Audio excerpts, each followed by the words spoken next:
ሰላም ጤና ይስጥልኝ የገበያ ሚዲያ ቤተሰቦቻችን እንደምን ቆይታችኋል? እንግዲህ ብዙዎቻችሁ ሰምታችሁታል ብለን የምናስበው ኢትዮጵያ ለኤርትራ የላከችው ደብዳቤ በአሁኑ ሰዓት በአገር ውስጥም ሆነ በውጭ መገናኛ ብዙሃን በኩል ትልቅ መነጋገሪያ የሆነ ጉዳይ ነው። ይህ ደብዳቤ የፌዴሪ የውጭ ጉዳይ ሚኒስትር ዶክተር ጌዲዮን ጢሞቴዎስ ለኤርትራ አቻቸው የላኩት ደብዳቤ ሲሆን ይዘቱም የኤርትራ ሰራዊት የኢትዮጵያን ሉዓላዊ ግዛቶች ለቆ እንዲወጣ የሚያሳስብ፣ በድንበር አካባቢ የታዩ ወታደራዊ ትንኮሳዎችን በጽኑ የሚኮንንና የድርድር አማራጭን የሰጠ፣ የኢትዮጵያን ብሔራዊ ጥቅም ለማስከበር የቀረበ ጥቅል ሀሳብ የያዘ ሰነድ ነው። በደብዳቤ ላይ የተቀመጡት ነጥቦች ኢትዮጵያ ለሰላም ቅድሚያ እንደምትሰጥ የሚገልጽ ሲሆን፣ በሌላ በኩል ግን በሉዓላዊነት ላይ የሚመጣን ማንኛውንም ጥሰት በዝምታ እንደማትመለከት የሚያሳዩ ጠንካራ መልእክቶችንም አዝሏል። ነገር ግን ይህ ደብዳቤ በወጣ በሰዓታት ውስጥ ግር በሚያሰኝ ሁኔታ የኢሳያስ አፈወርቂ ደጋፊዎችና የኢትዮጵያ ጠላቶች በደብዳቤው ይዘት ሲደሰቱና ሲሳለቁ ታይተዋል። በኢትዮጵያ ላይ ክፉ የሚመኙ የሀገሪቱን ሰላም የማይሹና በየአጋጣሚው ውድቀቷን የሚመኙ አካላት ሁሉ በዚህ ደብዳቤ መላክ በከፍተኛ ሁኔታ ሲፈነጠሱና ድጋፋቸውን ሲገልጹ ታይተዋል። በተለይም በማህበራዊ ድረገጾችና በተለያዩ የዜና አውታሮች ላይ የሚሰጡት ምላሾች ኢትዮጵያ ስጋት ላይ እንደወደቀች አድርገው በመተርጎም ደስታቸውን ሲያስተጋቡ ይስተዋላል። ለመሆኑ ሀገርን ከወረራ ለመከላከልና ጥቅሟን ለማስከበር የተላከው ደብዳቤ እነሱን እንደዚህ ያስደሰታቸው ምስጢራዊ ምክንያት ምንድን ነው? የደብዳቤው ይዘትስ ምንድን ነው? የሚለውን ጉዳይ አብረን እንመረምራለን። ከዚህ ባሻገር ኢትዮጵያ ይህንን ደብዳቤ በአሁኑ ሰዓት መላክ ለምን አስፈለጋት የሚለውን ጉዳይም አብረን የምናስደምጣችሁ መረጃ ይኖረናል። በሌላ በኩል ደግሞ የሶማሊያ ፕሬዝዳንት ሐሰን ሼክ መሐመድ ከአልጀዚራ ጋር በነበራቸው ቆይታ በእስራኤል ላይ እጅግ ጠንካራ የሆነ ቁጣና ማሳሰቢያ ሰጥተዋል። እስራኤል በሶማሊላንድ በኩል የጀመረችው ዲፕሎማሲያዊና ወታደራዊ እንቅስቃሴ የሶማሊያን ሉዓላዊነት የሚጋፋ መሆኑን የገለጹት ፕሬዝዳንት ሐሰን ሼክ መሐመድ ማንኛውንም አይነት ወታደራዊ ሰፈር ግንባታ በኃይል እንደሚያቆሙና እዋጋለሁ ሲሉ በይፋ አንስተዋል። ይህ የሐሰን ሼክ ንግግር በቀጠናው ላይ ሊፈጠር የሚችለውን አዲስ ወታደራዊ ፍጥጫ አመላካች ተደርጎ ተወስዷል። ፕሬዝዳንቱ የእስራኤልን መገኘት እንደ ቀይ መስመር በመቁጠር ሀገራቸው የግዛት አንድነቷን ለማስከበር ማንኛውንም ዋጋ ለመክፈል ዝግጁ መሆኗን ያስጠነቀቁት። ስለዚህ ጉዳይ የምናስደምጣችሁ ዝርዝር መረጃ ይኖረናል። በተለይ ፕሬዝዳንት ሐሰን ሼክ መሐመድ ማንን ተማምነው ነው እስራኤል ላይ እንዲህ አይነት ግልጽ ዛቻ የሰነዘሩት የሚለው ጉዳይ መሰረታዊ ነው። ይህንኑ የፕሬዝዳንቱን ንግግር ተከትሎ የፖለቲካ ተንታኞች የሰጡትን ሙያዊ አስተያየት ወደ እናንተ የምናደርስ ይሆናል። በዛሬ ፕሮግራማችን እነዚህንና ሌሎች ርዕሰ ጉዳዮችን የምናስደምጣቸው ይሆናል። እናንተ ብቻ እስከ ፕሮግራማችን ፍጻሜ አብራችሁ እንድትቆዩ እየጋበዝን ቻናላችንን ሰብስክራይብ፣ ይህን ቪዲዮ ደግሞ ላይክ እንድታደርጉ በአክብሮት እንጠይቃችኋለን። ካፍታ ቆይታ በኋላ ተመልሰን እንገናኝ።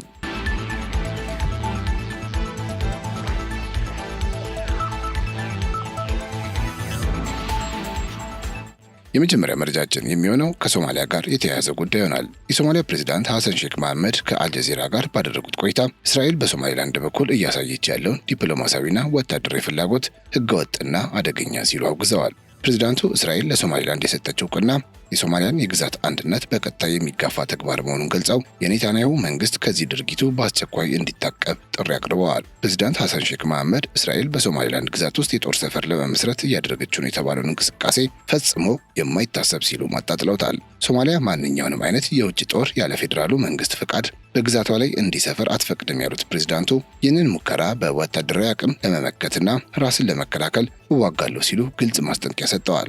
አልጀዚራ በዘገባው እስራኤል ለሶማሊላንድ እውቅና የሰጠችው የጋዛ ፍልስጤማውያንን ወደ ክልሉ ለማስፈር ከሚደረግ ጥረት ጋር የተያያዘ ነው የሚሉ መረጃዎችን አስቀምጧል። ፕሬዝዳንት ሐሰን ሼክ መሐመድ ይህንን ነጥብ በማንሳት እስራኤል በጋዛ የምትከተለውን የኃይል መርህ ወደ አፍሪካ ቀንድ ለማምጣት መሞከሯ ዓለም አቀፍ የህግ የበላይነት መሸርሸሩን የሚያሳይ መሆኑን ገልጸው ድርጊቱን ኮንነዋል። ሶማሊላንድ በበኩሏ የእስራኤልን ዲፕሎማሲያዊ እውቅና በደስታ ትቀበለዋለች። የክልሉ ባለስልጣናት የእስራኤል የጦር ሰፈር ግንባታ በጠረጴዛ ዙሪያ ያለና በዝርዝር እየተመከረበት ያለ ጉዳይ መሆኑን ለተለያዩ ዓለም አቀፍ መገናኛ ብዙሃን አረጋግጠዋል። ይህ የሀርጌሳ አቋም ከሞቃዲሾ የፌዴራል መንግስት ጋር ያለውን የቆየ ቅራኔ ወደ ቀጥተኛ ወታደራዊ ማስፈራሪያ ደረጃ አሸጋግሮታል። ፕሬዝዳንት ሐሰን ሼክ መሐመድ የእስራኤል ወታደራዊ ሰፈር በሶማሊላንድ መገንባት ለጎረቤት ሀገራት ደህንነት ስጋት እንደሚሆን አብራርተዋል። ይህ የጦር ሰፈር በአካባቢው ባሉ ሀገራት ላይ ጥቃት ለመሰንዘር እንደ መነሻ ስፍራ ሊያገለግል ይችላል የሚል ስጋት እንዳላቸው የገለጹት ፕሬዝዳንቱ ሶማሊያ በራሷ ሉዓላዊ ግዛት ውስጥ ለሌሎች ስጋት የሚሆን ኃይል እንዲቀመጥ እንደማትፈቅድ አስታውቀዋል። ከታሪክ አንጻር ሶማሊላንድ ከሶማሊያ ተገንጥላ ከወጣች ከ3 አስርት ዓመታት በላይ ቢሆናትም እስራኤል በይፋ እውቅና የሰጠች የመጀመሪያዋ የተባበሩት መንግስታት አባል ሀገር ነች። ይህ የእስራኤል እርምጃ በቀይ ባህር ላይ አዲስ የዲፕሎማሲ አሰላለፍ የፈጠረ ሲሆን አብዛኞቹ የአረብና የአፍሪካ ሀገራት ግን የሶማሊያን የግዛት አንድነት በመደገፍ የእስራኤልን ጣልቃ ገብነት ተቃውመዋል። በመጨረሻም ፕሬዚዳንቱ እንደገለጹት ዓለም አቀፉ ማህበረሰብ ለእስራኤል ህገወጥ ድርጊት ትኩረት መስጠት አለበት። የሶማሊያ መንግስት ሉዓላዊነቱን ለማስከበር ማንኛውንም ዋጋ ለመክፈል መቁረጡንና የእስራኤልን እንቅስቃሴ በጥብቅ እንደሚከታተል አስታውቀዋል። የኔታንያሁ መንግስት የሰጠውን እውቅና ካላነሳ በሁለቱ ወገኖች መካከል ያለው ግንኙነት ወደ ከፋ ግጭት ሊያመራ እንደሚችል ፕሬዚዳንቱ በቃለ መጠይቃቸው ጠቁመዋል። ታዲያ ይህን የፕሬዚዳንት ሐሰን ሼክ መሐመድ ጠንካራ ንግግር ተከትሎ በርካታ የጂኦፖለቲካ ተንታኞች ከሞቃዲሾ መግለጫ ጀርባ የቱርክ እጅ እንዳለበት እየገለጹ ይገኛሉ። አንካራ ለራሷ ስትራቴጂካዊ ጥቅም ስትል የሶማሊያን የግዛት አንድነት በጽኑ የምትደግፍ ሲሆን ከሰሞኑ ለሶማሊያ አየር ኃይል ያስረከበችው ዘመናዊ የጦር ጀትም የዚሁ ወታደራዊ አጋርነት ማሳያ ተደርጎ ተወስዷል። ቱርክ በሶማሊያ ውስጥ ያላት ትልቁ የውጭ ሀገር የጦር ሰፈርና የሰለጠነ የኮማንዶ ኃይል ሞቃዲሾ በእስራኤል ላይ እንዲህ ያለ ደፋር ማስጠንቀቂያ እንድትሰነዝር ትልቅ የራስ መተማመን እንደፈጠረላት ይገመታል። በቅርቡ በካይሮ ከፕሬዚዳንት አብዱልፈታህ አልሲሲ ጋር የተገናኙት ረሲፕ ጣይብ ኤርዶሃን በዋነኝነት የመከሩት ስለ ሶማሊያና ስለ ቀይ ባህር ደህንነት እንደነበር ዲፕሎማሲያዊ ዘገባዎች አመላክተዋል። ግብጽና ቱርክ ለረጅም ጊዜ የነበራቸው ልዩነት ወደ ጎን በመተው በሶማሊያ ጉዳይ ላይ የጋራ አቋም መያዛቸው እስራኤል በሶማሊላንድ በኩል የምታደርገውን መስፋፋት ለመግታት የታለመ ስልት ነው። የካይሮ ስምምነት ሶማሊያን በወታደራዊ ቁሳቁስና በባህር ኃይል ስልጠና ለመርዳት ቃል የገባ በመሆኑ የሐሰን ሼክ እዋጋለሁ ባይነት ከነዚህ ታላላቅ አገራት ጀርባ ድጋፍ ጋር የተቆራኘ መሆኑን ተንታኞች ያሰምሩበታል። ግብጽ፣ ሳውዲ አረቢያና ቱርክ እስራኤል ወደ ሶማሊላንድ መጠጋቷን በጽኑ የማይፈልጉበት የራሳቸው የሆነ ምክንያት አላቸው። ቀዳሚው ምክንያት እስራኤል በኤደን ባህረ ሰላጤና በባቢኤል መንደብ አቅራቢያ ወታደራዊ መገኛ ካገኘች የቀይ ባህርን የንግድ መስመር ሙሉ በሙሉ የመቆጣጠር አቅም ስለሚኖራትና ይህ ደግሞ የእነዚህን ሀገራት ብሔራዊ ደህንነት አደጋ ላይ ስለሚጥል ነው። በተጨማሪም ሳውዲ አረቢያ አካባቢውን እንደ ራሷ ተጽዕኖ መስክ ስለምትቆጥረው የእስራኤል መገኘት የኃይል ሚዛኑን ወደ ቴል አቪቭ ሊያዘነብል ይችላል የሚል ስጋት አላት። ስለሆነም የሐሰን ሼክ ማስጠንቀቂያ የእነዚህ ሀገራት የጋራ ፍላጎት ነጸብራቅ ተደርጎ ሊወሰድ ይችላል።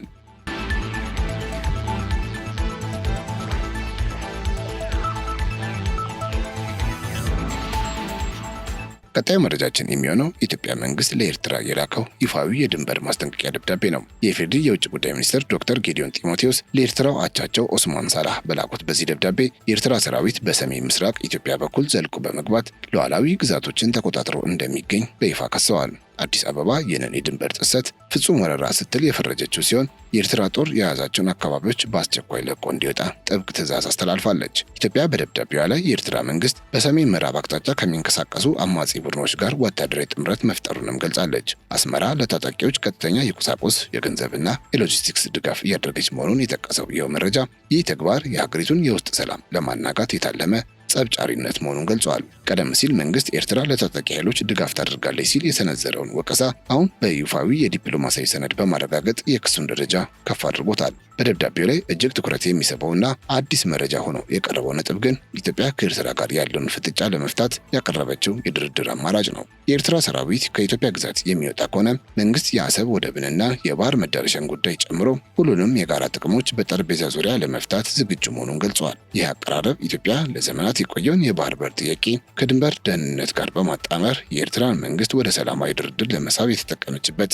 ስልታዊ ጥሪ ተደርጎ ተወስዷል። ነገር ግን ይህ የኢትዮጵያ መንግስት ለኤርትራ ያቀረበው የሰላማዊ ድርድር ጥያቄን ተከትሎ የሀገሪቱን ውድቀት የሚመኙ የማህበራዊ ሚዲያ ተጠቃሚዎችና በተለያዩ የፖለቲካ ተንታኞች ዘንድ ሳይቀር የተሳሳተ ትርጉሞችን እየሰጡት ይገኛሉ። ብዙዎች ይህንን ለሰላም የተዘረጋ እጅ እንደ ፍርሃትና እንደ ሽንፈት ምልክት አድርገው በመተርጎም ሀገሪቱ ላይ ክፉኛ ሲሳለቁ ተስተውሏል። በተለይም የሀገሪቱን የጸጥታ ሁኔታና በድንበር አካባቢ ያለውን ወታደራዊ ጫና እንደ ማሳያ በመጥቀስ ማስጠንቀቂያው ከድርድር ጋር ተባብሎ መቅረቡ የኢትዮጵያን ብሔራዊ ክብርና ወታደራዊ አቅም እንደላለ አድርገው በመሳል የራሳቸውን ትችት እያስተጋቡ ይገኛሉ። ይሁን እንጂ ለሰላም እጅ መዘርጋትና ነገሮችን በውይይት ለመፍታት መሞከር ከድክመት ሳይሆን ከከፍተኛ ዲፕሎማሲያዊ ብስለትና ከጥንካሬ የሚመነጭ ተግባር ነው። ጦርነት መክፈት አማራጭ በጠፋበት ወቅት የሚወሰድ የመጨረሻ አማራጭ እንጂ ቀዳሚ ምርጫ ሊሆን አይገባውም። ኢትዮጵያም ይህንን በማድረጓ ለቀጠናው መረጋጋት ያላትን ጽኑ ቁርጠኝነት ለዓለም አቀፉ ማህበረሰብ በተግባር ያሳየችበት አጋጣሚ ነው። ሰላምን መምረጥ መፍራት ሳይሆን ትውልድን ከእልቂትና ሀገርን ከከባድ ውድመት ለመታደግ የሚከፈል የሞራል ልዕልና መሆኑን መገንዘብ ይገባል። ይህም ሀገርን በኃይል ሳይሆን በብልሃት የመምራት ጥበብ ማሳየት አድርጎ ሊወሰድ ይችላል። በተለይም የባህር በር ጥያቄያችንን ከዚህ የድንበር ውጥረት ጋር አያይዞ ማቅረብ ስልታዊ በሆነ መንገድ የኤርትራን መንግስት ወደ ሰላም ጎራ እንዲመጣ ግፊት የሚያደርግ ብልህ ዲፕሎማሲ ነው። ኢትዮጵያ የምትፈልገው ዘላቂ ጥቅም እንጂ ለጊዜያዊ ድል ተብሎ የሚፈስ የዜጎች ደም አለመሆኑን ይህ ደብዳቤ በግልጽ ይመሰክራል። የባህር በር ፍላጎታችንን በሰላማዊ ድርድር ለመቋጨት መሞከር ለሀገሪቱ የረጅም ጊዜ የኢኮኖሚ ህልውና ወሳኝ በመሆኑ ይህ ጥሪ እንደ ድክመት ሳይሆን እንደ ብሔራዊ አርቆ አሳቢነት ሊወሰድ የሚገባው ታሪካዊ እርምጃ ነው።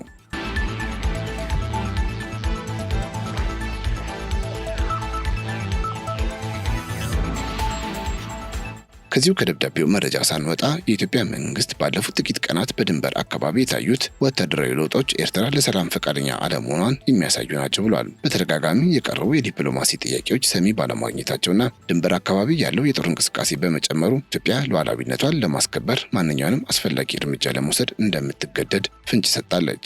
ማስጠንቀቂያው የኤርትራ መንግስት ተጨማሪ የጥፋት መንገድን ከመረጠ ውጤቱ የከፋ እንደሚሆን በማሳሰብ የጊዜ ገደብ ባይኖረውም አስቸኳይ ምላሽ እንደሚፈልግ አመልክቷል። ለግማሽ ምዕተ ዓመት ያህል የዘለቀውንና ለሁለቱም ህዝቦች እልቂትና ደህንነትን ያተረፈውን የግጭት አዙሪት ለማስቆም ኢትዮጵያ ቁርጠኛ መሆኗን ደብዳቤ ያብራራል። ይህ ውጥረት በውይይትና በዲፕሎማሲያዊ ጥረት እልባት እንዲያገኝ አሁንም እድል እንዳለ የጠቀሰው የዶክተር ጌዲዮን መልእክት አስመራ ከአማጽያን ጋር ያላትን ትብብር አቁማ ወደ ቀና የሰላም መንገድ እንድትመጣም ጥሪ አቅርበዋል። በኤርትራ በኩል በጎ ምላሾች ከተገኘ ልዩነቶችን በላቀ የመከባበር ስሜት ለመፍታት አዲስ አበባ ዝግጁ መሆኗን ገልጻለች። ኢትዮጵያ የባህር ላይ ጉዳዮችንና በአሰብ በኩል ያለውን መዳረሻ ላይ ሁሉን አቀፍ ስምምነት ላይ ለመድረስ ያሳየችው ፈቃደኝነት የቀጠናውን የኃይል አስተላለፍ ሊቀይር የሚችል ትልቅ አጋጣሚ ነው። የኤርትራ መንግስት የድንበር ጥሰቱን አቁሞ ለዚህ ጥያቄ አዎንታዊ ምላሽ የሚሰጥ ከሆነ በሁለቱ ሀገራት መካከል ለዓመታት የቆየው የጠላት ግንኙነት ወደ ኢኮኖሚያዊ ትስስር ሊሸጋገር እንደሚችል ተገልጿል። ሆኖም ኤርትራ እስካሁን ለዚህ ደብዳቤ ይፋዊ ምላሽ ያልሰጠች ሲሆን ይህም በድንበር አካባቢ ያለውን ስጋት ይበልጥ አሳሳቢ እንዳደረገው መረጃዎች ያሳያሉ። በመጨረሻም ይህ ደብዳቤ የኢትዮጵያ መንግስት በሉዓላዊነቱና በድንበር ጉዳይ ላይ ያለውን ጽኑ አቋም ለዓለም አቀፉ ማህበረሰብ ለማሳወቅ የተጠቀመበት ሰነድ ተደርጎ ተቆጥሯል። የኤርትራ ሰራዊት በአስቸኳይ ለቆ እንዲወጣና ለሰላማዊ ድርድር ዝግጁ እንዲሆን የቀረበው ጥያቄ የኢትዮጵያን የግዛት አንድነት ለማስከበር የሚደረገው ጥረት አካል ነው። አዲስ አበባ በቅን ልቦና ድርድር ለማድረግ የዘረጋቸው እጅ በአስመራ በኩል የሚሰጠው ምላሽ በቀጠናው ለሚቀጥሉት ዓመታት የሚኖረውን የጸጥታ ሁኔታ ወሳኝ ሆኖ ይጠበቃል።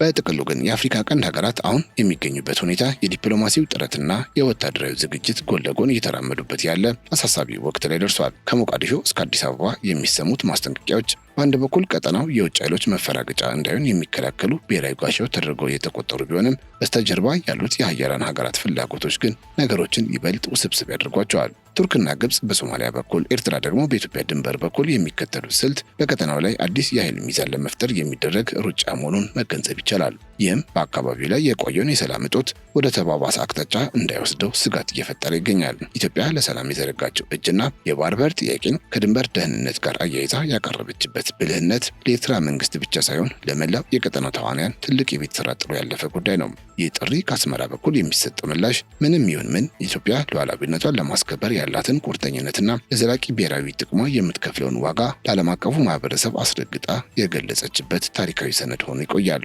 የቀረበው የድልድይ አማራጭ እንደ ድልድይ ተወስዶ ወደ ልማትና ትስስር ያመራል ወይንስ የዝምታው ግድግዳ እንደቀጠለ ወደ ወታደራዊ እርምጃ ያመራል የሚለው ነጥብ በቀጣዮቹ ቀናት የምናየው ወሳኝ ክስተት ይሆናል። የተከበራችሁ የገበያ ሚዲያ ቤተሰቦቻችን የዛሬውን ፕሮግራማችን በዚህ ያጠናቀናል። በአፍሪካ ቀንድና በቀይ ባህር አካባቢ የሚታዩትን እነዚህን ፈጣን ለውጦች በንቃት እየተከታተልን ለእናንተ የምናደርስ ይሆናል። የኤርትራ ቀጣይ ምላሽና የእስራኤል በሶማሊላንድ በኩል የምታደርገው እንቅስቃሴ ምን ሊመስል ይችላል? እናንተስ በዚህ ዙሪያ ያላችሁ አመለካከት ምንድን ነው? ሀሳብ አስተያየታችሁን በኮሜንት መስጫው ላይ እንድታሰፍሩልን በአክብሮት እንጠይቃለን። ለቻናላችን አዲስ ከሆናችሁ ሰብስክራይብ በማድረግና የደውል ምልክቷን በመጫን ቤተሰብ እንድትሆኑ እንጋብዛችኋለን። ቪዲዮ ከተመቻችሁ ላይክና ሼር ማድረጋችሁ እንዳትረሱ። አብራችሁን ስለነበራችሁ እጅግ እናመሰግናለን። ሰላም ለአፍሪካ ቀንድ፣ ሰላም ለዓለማችን።